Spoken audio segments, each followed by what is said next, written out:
Hello everyone, আশা করছি সবাই ভালো এবং সুস্থ আছো। আজকে আমি দেখাবো কিভাবে আমরা ওয়ার্ডপ্রেস থিম ডিটেক্ট করতে পারি।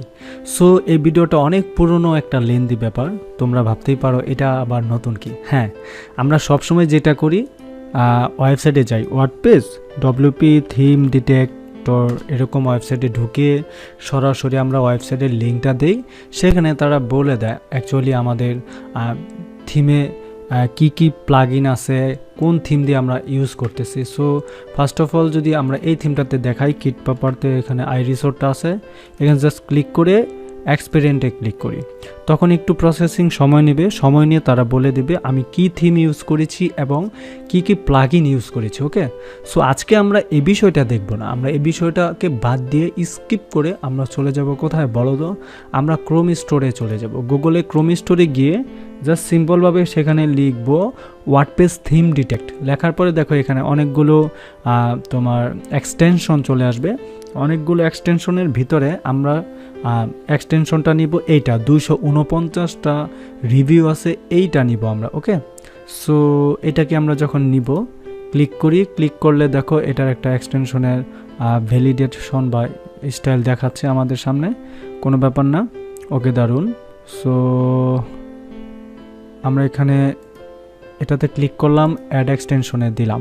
ওকে, ডান, একটা আমরা অ্যাড করলাম। ওকে, অ্যাড করার পর সাথে সাথে আমরা কি করব, নিচ থেকে এসে এটাকে অ্যাড করলাম, অ্যাড এক্সটেনশন। পরে ব্যাক করে চলে যাই, পরে এটাতে আসি, দ্বিতীয়টাকে আমরা ক্লিক করব। ক্লিক করার পর অ্যাড এক্সটেনশন আমরা দিব, 3টা প্লাগইনে আমরা নিব, দেখব সবচেয়ে ভালো এবং কাজ করে কোন প্লাগইনটা। এখনও আমি এটা ইউজ করি নাই, তোমাদেরকে ভিডিওতে দেখাবো বলেই জাস্ট আজকে আমি এগুলাকে রান করতেছি। পরের ধাপে আমরা দেখব কিভাবে কোনটাতে কি হয়। ওকে, ডান, প্রত্যেকটাই কিন্তু আমরা করলাম। ঠিক আছে, এটাতে দেখো হ্যালো এলিমেন্টরে আর প্লাগইনগুলো কি কি আছে দেখছো, সুন্দর করে কিন্তু বলে দিছে। Elementor page builder, Elementor pro, site kit by Google, analytics, search, Google AdSense, speed, এই টাইপের।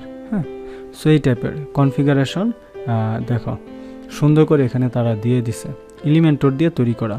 শুধুমাত্র থিমের নাম কি বলো তো?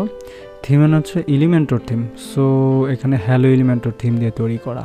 সো আমরা এটা দেখব এখান থেকে, আর ডিজাইন আমরা এই ডিজাইনটা এখান থেকে দেখব। ওকে, সো আমরা থিম ডিটেক্টরে আসি, এখানে ক্লিক করি। ক্লিক করলে দেখি তো, বা আমরা ওয়েবসাইটটাকে একটু রিলোড দিই, রিলোড দিলে বুঝতে পারবো। এখন যদি একটু সাইটটাকে রিলোড দেই, থিম ডিটেক্ট প্লাগইন আমরা থিম ডিটেক্ট করলাম। এখন এটাতে ক্লিক করি, এই যে প্রথমটাতে ওয়ার্ডপ্রেস থিম ডিটেক্ট। ক্লিক করার পর দেখো সে সুন্দর করে বলে দিল হ্যালো এলিমেন্টর এবং ওয়েবসাইট ইউজড, মানে এই থিম দিয়ে কত হাজার ওয়েবসাইট তৈরি হয়েছে এটা বলতেছে, এবং প্লাগইনগুলো সে বলে দিছে। দেখো ডিটেক্ট প্লাগইন দুইটা, একটা এলিমেন্টর প্রো প্রিমিয়াম আর একটা হচ্ছে এলিমেন্টর ওয়ার্ডপ্রেস ওয়েবসাইট বিল্ডার, এটা ফ্রি। সো এখানে দিল। তো এখানে কিন্তু আরও একটা জিনিস মিসিং আছে, এখানে দেখো তো নিচে কি মিসিং, এই যে site kit, Google site kit, হ্যাঁ, বাই গুগল, এটা কিন্তু শো করে নাই, এটা কিন্তু শো করার কথা ছিল। তাহলে আমরা ধরে নিতে পারি এটা প্রপারলি আমাদের জন্য খুব ফল বয়ে আনে নাই। ওকে, সো ডন্ট ওয়ারি, আমরা এটা রাখবো না। পরেরটাতে যাই, স্ক্যানিং করতেছে, পরের ধাপে দেখি সে কি বলে। কারণ আমরা কিন্তু অলরেডি দেখতে পাচ্ছি আমাদের থিম ডিটেক্ট ওয়েবসাইটে কিন্তু আমাদেরকে সুন্দর করে একটা গুগল সাইট কিটেরটা সহ দিছে, বাট এইটাতে সাইট কিটটা দেয় নাই। ঠিক আছে, সো দেখি স্ক্যানিংয়ের পরে সে আমাকে কি রেজাল্ট দেয়। থিম হ্যালো এলিমেন্টর দেখাইলো এবং প্লাগইন কয়টা, 2টা প্লাগইন। সো 2টা প্লাগইন সে দেখাইছে, সো কিছুই করার নাই, হ্যালো এলিমেন্টর প্লাগইন এটা। ওকে, ডান, দেখলাম, ঠিক আছে।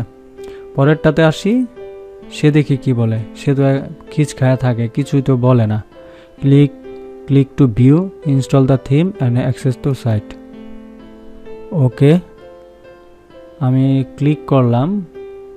ক্লিক করার পর এখান তো দেখলাম কিছুই দেখাচ্ছে না। হোয়েন ক্লিক এক্সটেনশন রিলোড, দেখি রিলোড হইল, বাট সে তো কিছু বলছে না, তাহলে তো আমাদের কিছু করার নাই, তাই না? ওকে, ডান। আমাদের কোনটা দরকার নাই, এটা দরকার নেই। ওকে ডান, আমরা দ্বিতীয়টা রাখলাম বা তৃতীয়টা। তাহলে কি আমরা বুঝতে পারলাম, আমাদেরকে তারা যে ইনফরমেশন দিল এলিমেন্টর পেজ বিল্ডারের প্রিমিয়ামটা এবং হচ্ছে ফ্রি ভার্সনটা এটা এবং সাইট কিট গুগল, এতটুকু দিয়ে জাস্ট এটা এখানে দেখাইছে। ঠিক আছে, আচ্ছা ঠিক আছে। তাহলে আমরা কিন্তু বুঝতেই পারলাম আমাদের ওয়েবসাইটটা কী দিয়ে তৈরি করা হলো। জাস্ট আমরা কার মাধ্যমে বুঝলাম, আমাদের এক্সটেনশনের মাধ্যমে, তাই না?